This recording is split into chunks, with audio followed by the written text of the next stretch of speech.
I thought banning her from my private lake would end the HOA harassment. I was wrong. What started as petty entitlement turned into something unthinkable, a moment of cruelty that left my disabled mother dead and an entire community scrambling to cover up what really happened. By the time the truth surfaced, the HOA wasn't just facing outrage. They were facing consequences no bylaws could protect them from. The warning. The lake had always been quiet in the mornings. Mist hovered low over the water like a thin veil, softening the pine trees that ringed the shoreline and turning the surface into dull silver. I used to bring my mother out here just after sunrise, when the world felt slower and kinder.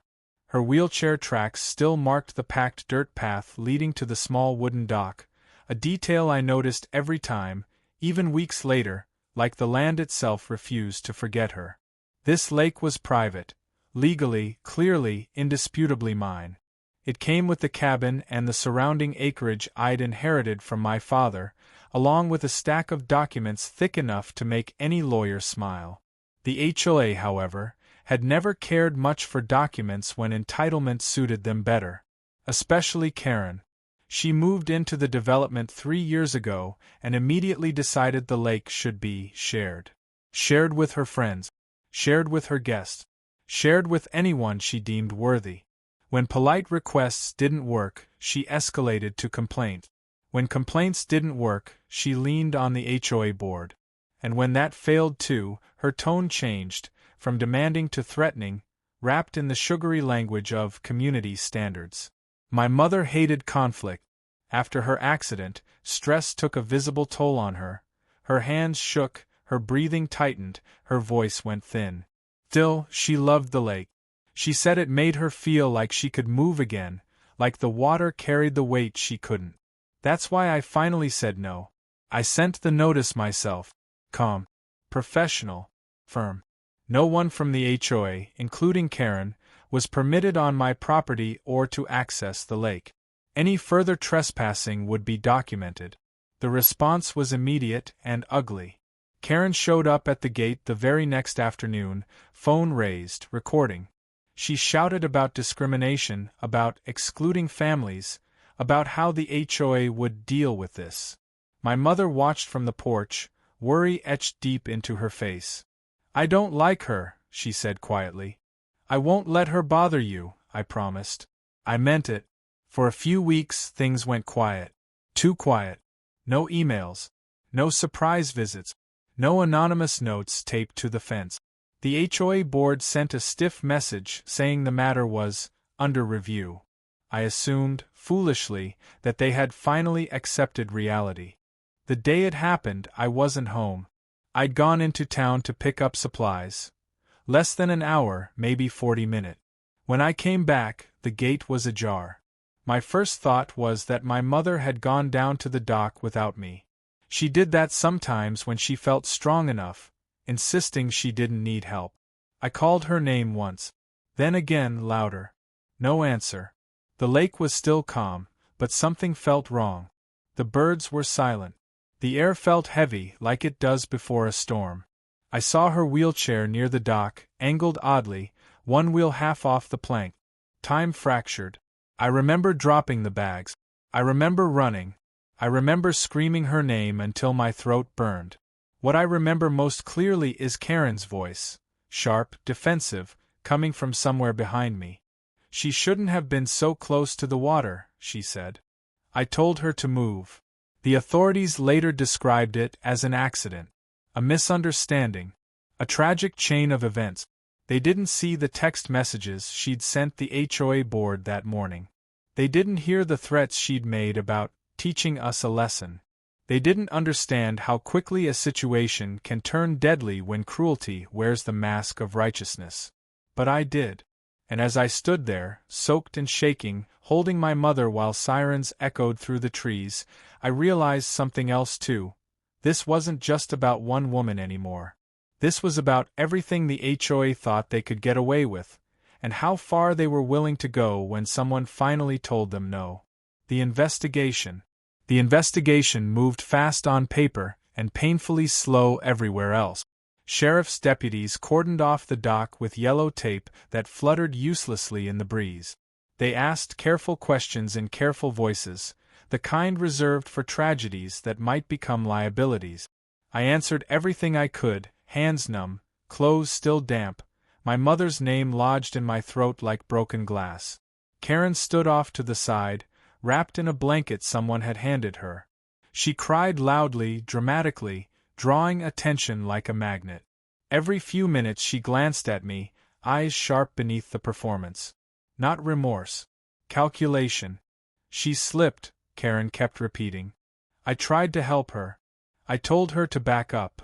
No one asked why she was on my property. No one asked why the gate was open. No one asked why my mother's wheelchair brakes were disengaged. I did. The answer came later, quietly, from a younger deputy who looked uncomfortable meeting my eyes. HOA says they believed they had temporary access rights during a community safety review.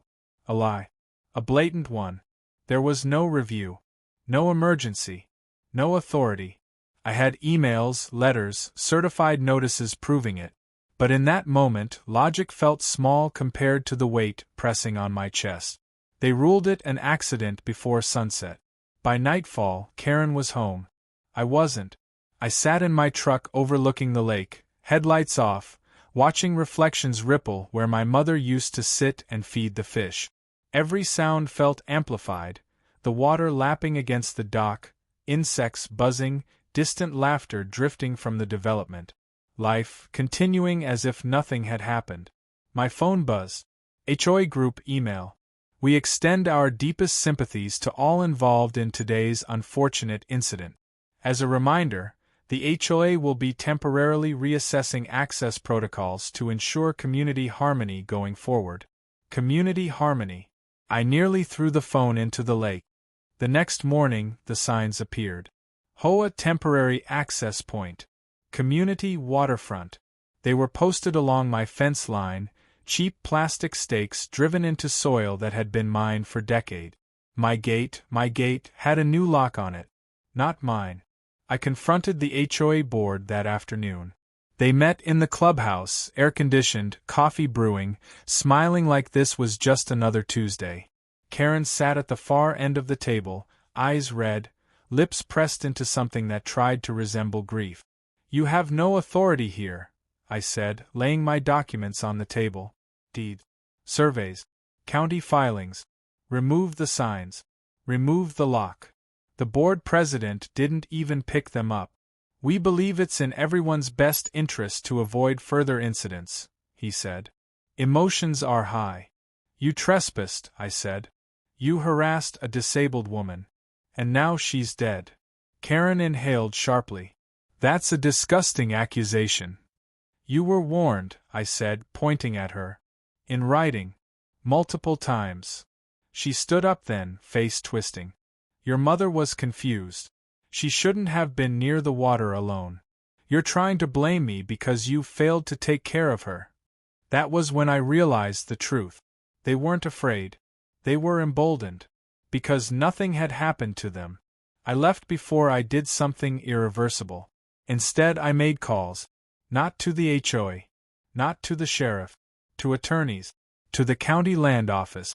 To a civil rights advocate who specialized in elder abuse cases. And then I started documenting everything. Every sign. Every email. Every meeting. Karen noticed. A week later, I found a citation taped to my door. Unsafe property conditions. Then another. And another. Fines stacking up for imaginary violations. The pressure was relentless, calculated to wear me down. At night, I dreamed of the lake turning black, swallowing everything around it. During the day, I watched Karen walk her dog along my fence line, smiling like she'd won. She thought this was over. She thought the worst had already happened. But grief has a way of sharpening resolve. And as the evidence piled up and the HOA pushed harder, one thing became painfully clear. They hadn't just crossed a line. They'd started a war they didn't understand, and one they were wildly unprepared to finish. The truth emerges. The lake was quiet the morning after the sirens stopped screaming. Too quiet. the water lay flat and gray, as if it were trying to pretend nothing had happened, as if it could erase what it had taken just hours before.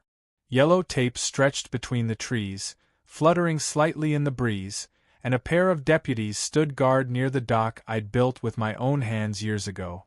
My mother's wheelchair sat where they'd found it, half submerged near the edge, one wheel twisted at an unnatural angle. Seeing it there broke something in me that hadn't yet shattered. It was no longer abstract, no longer a nightmare I could wake up from. It was real, and it was irreversible. The HOA president, Karen, had already started her performance. By noon, emails were flying through the community listserv. Carefully worded. Bloodless. Tragic accident. Unfortunate misunderstanding. Private property disputes can be confusing. She never used my mother's name. She never acknowledged the lake ban she'd violated. And she certainly never mentioned that I had warned her, repeatedly, to stay away. Instead, she framed herself as a concerned neighbor who had only wanted to ensure equal access, and had been shocked by the outcome. I read those messages with shaking hands while sitting across from Detective Alvarez at my kitchen table. He didn't interrupt. He just watched my face as I scrolled, his pen hovering over a legal pad. "She knew your mother was disabled?" he asked quietly. "Yes," I said. "Everyone did. The chair, the ramps, the signs. She complained about all of it." He nodded once, wrote something down, and asked to see the warnings I'd sent. I handed him my phone. Screenshot. Date. Clear language. Private property. No access. Safety risk. Karen had replied to most of them with smiley faces and thinly veiled threats about HOA fines and collective action. That was the first time I saw anger flash across the detective's face. By evening, the story began to crack. A neighbor from 2 houses down came forward. Then another. One admitted she'd seen Karen arguing with my mother near the dock earlier that day. Another said Karen had boasted about finally teaching him a lesson after being blocked from the lake. Someone else remembered hearing shouting, then a splash, then silence. The HOA's attorney tried to shut it all down. He sent a cease and desist letter before sunset, accusing me of defamatory statements and weaponizing grief. It arrived less than 24 hours after my mother died. That told me everything I needed to know. They weren't grieving. They were scrambling. When Karen was finally brought in for questioning, she didn't cry. She didn't ask about my mother. She complained about stress, about harassment, about how unfair it was that she was being treated like a criminal. According to the detective, she claimed my mother lost control, and that she'd only tried to help. But the timeline didn't match. The witnesses didn't match. And the marks on the dock, scrapes, scuffs, evidence of a struggle, didn't match either. Neither did the lake's security cameras. I'd installed them years ago after a break-in. The HOA had tried to force me to remove them. I hadn't. One camera caught Karen entering the property. Another caught her leaving, alone. My lawyer watched the footage in silence, then turned to me and said, "They're done." The community mood shifted overnight. Yard signs disappeared. People who'd once crossed the street to avoid me now stopped to offer condolences. Some cried. Some apologized. A few admitted they'd known Karen was dangerous but hadn't wanted to get involved. That excuse felt hollow now. At the next emergency HOA meeting, Karen didn't show. Her seat sat empty at the head of the table, her authority evaporated. The board dissolved into finger-pointing, each member trying to distance themselves from decisions they'd voted for unanimously just weeks earlier. By the end of the week, the HOA's bank accounts were frozen pending investigation. By the end of the month, charges were filed. And by then, my grief had hardened into something else. Resolve. They had taken my mother's life in the name of entitlement and control. I was going to make sure they lost everything they'd built trying to justify it. The lake was never quiet again after that day. Even weeks later, whenever I stood at the edge of the water, it felt wrong, too still, too heavy, as if it were holding its breath. The HOA tried to reopen it, posting cheerful notices about community healing and moving forward, but no one showed up. Parents kept their kids away. Neighbors crossed the street rather than walk past the shoreline. Everyone knew what had happened, even if they pretended otherwise. Officially, it was ruled an accidental drowning. Unofficially, the whispers never stop. The police report was thin, too thin. It said my mother had entered the water unsupervised despite her disability, that there were no signs of forced trauma, and that witnesses were inconclusive. But I had spoken to 2 people who were there that afternoon, and their stories didn't line up with the HOA's version at all. One of them was a teenage lifeguard who had quit the next day. The other was an older neighbor who had lived by the lake for over 20 years and had never once caused trouble. They both told me the same thing. She didn't fall. She was arguing. According to them, Karen, the same woman who had screamed at me for banning her from my private property, had confronted my mother near the dock. She was furious about losing access, about losing control, about how unfair it was that rules suddenly applied to her. My mother, who could barely stand without support, had tried to explain that the lake wasn't HOA-owned, that the decision wasn't personal. Karen didn't care. Their voices rose. Other residents noticed. Someone said my mother turned to leave. That's when Karen grabbed her walker. The lifeguard said it happened fast. A shove. A splash. Panic. By the time anyone reacted, my mother was already struggling, her disability making it impossible for her to keep herself afloat. The lifeguard froze, later admitting he was terrified of getting in trouble with the HOA board. Someone ran to call 911. Someone else yelled for help. Karen didn't move. She stood there, staring, as if she couldn't believe what she'd done, or worse, as if she was waiting for it to fix itself. By the time help arrived, it was too late. When I brought this information to the police, they suddenly became very careful with their words. They said witnesses were confused, that memories were unreliable under stress. They warned me not to jump to conclusions. One officer quietly suggested I let it go, for my own sake. That's when I knew this wasn't just about one woman anymore. It was about protection. The HOA board circled the wagons immediately. Karen resigned for personal reasons. Meeting minutes were edited. Security footage from the lake entrance was declared corrupted. An email went out reminding residents not to speak to media or spread misinformation. They underestimated how angry grief can make someone. I hired an attorney, one who specialized in civil liability and wrongful death. Within days, subpoenas were issued. Phone records were requested. Emails were pulled. HOA communications that were never meant to leave private inboxes suddenly sat on a conference table, printed and highlighted. And that's when the cracks began to show.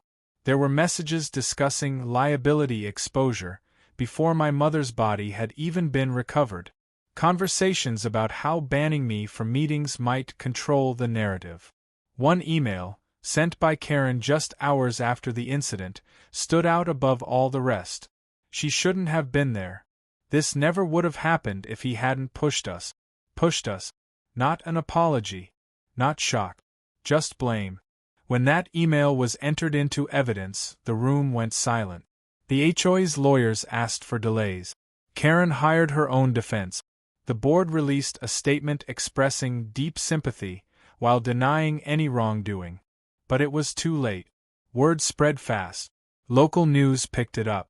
Then regional outlet. Then national ones. People don't like bullies. They like them even less when those bullies hide behind bylaws while someone vulnerable pays the price. By the time the wrongful death lawsuit was filed, the HOA's insurance provider had already threatened to drop coverage. Board members began resigning. Neighbors who had once been silent started coming forward, sharing stories of intimidation, fines, and retaliation. The community wasn't healing. It was unraveling. And for the first time since I lost my mother, I felt something other than grief. I felt the slow, unmistakable approach of accountability. By the time the lake was drained, the truth could no longer hide beneath the surface. What had once been a private, glass-still body of water, my mother's sanctuary, was now a muddy basin ringed with police tape, floodlights, and the stunned silence of people who finally understood the cost of their entitlement. Investigators moved slowly through the exposed shoreline, cataloging evidence that the HOA board had insisted never existed. Wheel tracks where a gate had been forced open. Footprints leading from the dock to the water's edge.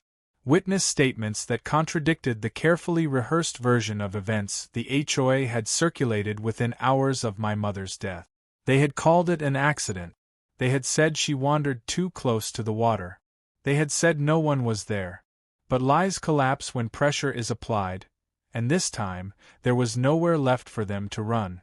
Security footage from a nearby maintenance shed showed what really happened. The board president's wife, everyone's favorite concerned community volunteer, standing at the end of the dock, blocking my mother's wheelchair from turning back. Her posture wasn't panicked.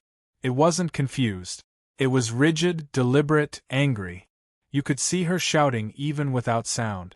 You could see my mother raising her hands, terrified, trap. And then the shove. The room went silent when the footage played in the township hall. Even the HOA's attorney stopped taking note. The woman who had spent years weaponizing bylaws and noise complaints now stared at the screen like she didn't recognize herself. Maybe she didn't. People like that never do until consequences finally knock. She was arrested that night. The HOA board tried to distance themselves immediately. Emergency meetings, resignations, statements dripping with shock and deep regret. They claimed they had no knowledge of her actions, no responsibility for what happened. But emails told a different story. Messages discussing how to make an example out of me. Complaints about my mother's presence near the lake. Suggestions that, if she can't follow community rules, maybe she shouldn't be there at all. Those messages sealed their fate. Civil lawsuits followed the criminal charges like dominoes. The HOA's insurance provider withdrew coverage. Homeowners, people who had once cheered the board's strict enforcement, suddenly realized they were financially tied to a group now implicated in a homicide. Property values tanked overnight. Board members were named personally in negligence claims. Some tried to sell their homes and leave. No one was buying. The community that had once prided itself on control unraveled under the weight of its own cruelty. At the sentencing hearing, the woman finally spoke. She cried. She said she never meant for it to go that far. She said she was just trying to protect the neighborhood. The judge listened patiently, then reminded her that protecting a neighborhood never requires taking a life. She was sentenced to decades behind bars. Time she would spend staring at concrete walls instead of policing everyone else's behavior. I wasn't there when the gavel fell. I was at the lake. Not the drained basin surrounded by cameras, but the restored water months later. After the lawsuits, after the board dissolved, after the property reverted fully into my control. I had rebuilt the dock, wider this time, with rails and ramps and benches designed for accessibility. I planted trees along the shore. I installed a small plaque near the water, not with names or accusations, but with a single sentence. This place belongs to those who respect it. Some neighbors eventually approached me. A few apologized. Others stayed silent, ashamed. I didn't need their words. Accountability had already spoken louder than any apology ever could. The HOA no longer exists. The lake remains private. And every time the water ripples in the evening light, I remember my mother, not the way they tried to reduce her to a violation, but as she truly was, strong, joyful, and deserving of dignity until her final breath.